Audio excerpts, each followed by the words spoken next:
Hey everyone, it's Nashwalk Steve here. So in this video, I'm going to show how we run internet from one building to another. What we have here is this is our main house behind me. And if I go over here, there's the garage with an apartment above it. We want to have internet out there.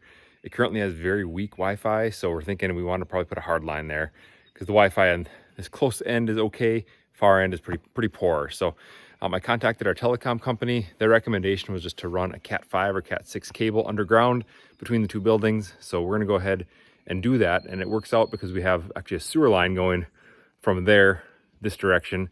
I can cut into that trench when they do the sewer line as well and put the cable right in there when I do that. So I'm gonna show you what I'm doing. Okay, so here's the trench I started. So I've got a bunch of stuff coming into the house here. The one on the left, let's see, I can put it right there, that one, it's actually a coaxial cable that goes down to the boathouse. I'm going to use that opening to run this CAT6 cable into the house there. So I'll use that same LB that's there and that conduit.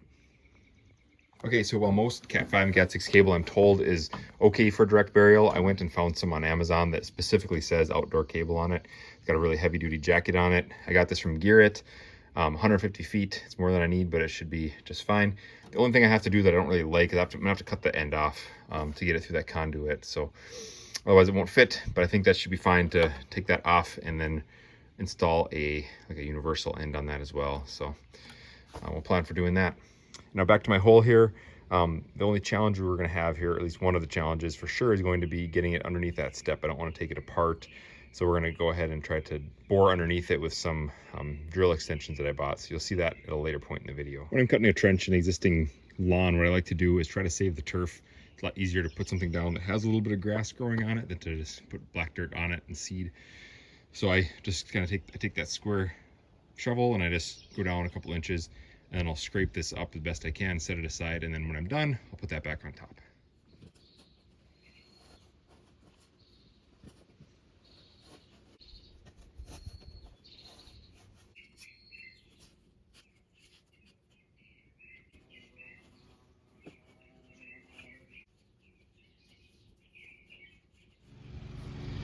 All right, so here's what we have. I didn't realize that I had another post underneath there when I built these stairs, but that was on me.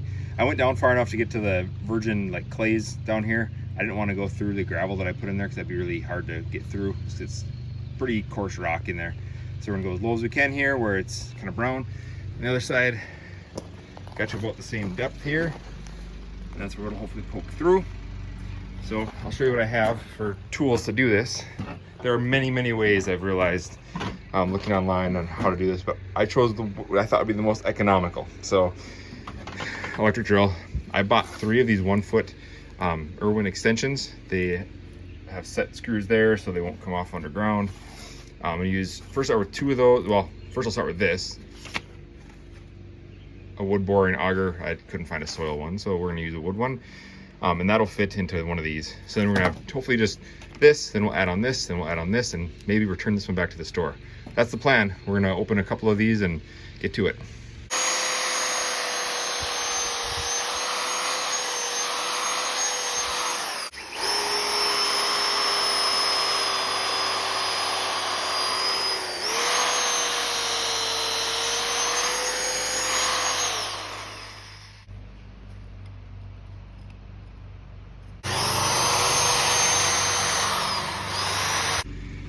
All right, so on this side, we poked out right there. You can see the tip of the bit. We're a little lower than I thought it would be, but we're there. So boom, look at that. Cable's going under there. We're gonna now pull a bunch through and we're gonna start tucking it into that conduit. See what happens. I did tape this all up with electrical tape before I pulled it through just to not mess up anything on the inside. I mean, we're gonna cut it again fresh probably to put the end on, but that's what I did.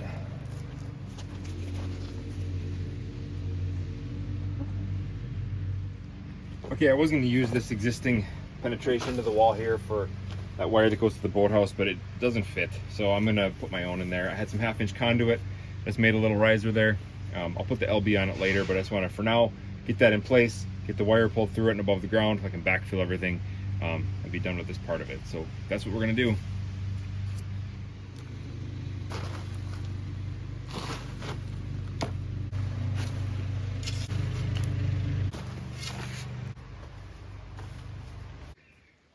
Okay, so I got that buttoned up there, rocks back in place, buried it to this point right here. I just kind of threw it in an upside down bucket and put a marker there until the guy comes to do the digging for the sewer pipe, and then we'll tie it in. Sorry I didn't get any video of this part, but this is the trenching operation we had.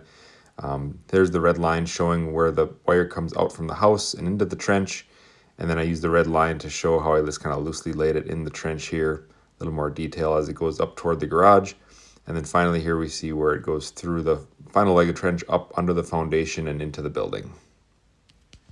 Okay, so this is inside the garage now. We've got it trenched in and coming into the building. So it comes in through this little opening we have in the floor. I put a little just piece of pipe around it as it's gonna sit there in the concrete, which hasn't been poured yet. And this I just followed up. I went along with my sewer pipe, so you can't see it there, but it kind of goes behind the pipe. And then I zip tied it on up there and zip tied it on over here. And then I have the extra coiled up here.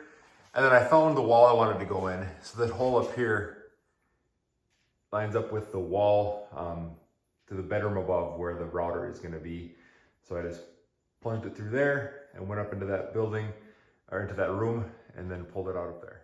Okay, here's up in the room. I just brought the wire through the wall. It's nothing real fancy, it's just a hole. And it comes up and it plugs into our Wi-Fi router here, which we're using Google Nest system. So it plugs in there. The only detail here is if you are gonna redo the plug. So I had to, if you remember, cut the ends off when I ran this thing. So I had to put the plugs back on. So there's a specialty tool for that that's required. And there's a lot of good videos about how to do it. I'll just show you briefly what the tool looks like. And then you can find a video for how to line up the little wires and get it all crimped together the right way. This is the trimming and crimping tool I got to use for the CAT5, CAT6 cables. Pretty easy. You get the ends where you can just pass through. You get the color combination right. It gives you a guide for the color combination or the sequence. And then this tool can cut the wires here with a blade that comes down. It trims and crimps all in one shot when you put the thing in here. So pretty simple. But yeah, I'll let you find that rest of that info on your own. Okay, so here we are on the house side of this. This is our modem with the fiber optic coming in right here and the power supply. And then we've got the wires that go out for the different Wi-Fi routers we have. This green plug here is the new one that we have to a Wi-Fi router in the garage. So before I plug this in, I contacted the telecom provider and they kind of walked me through the process. So everything worked out smoothly. I'd recommend doing that too if you do the same thing. So this is what it looks like when you terminate the inside connection.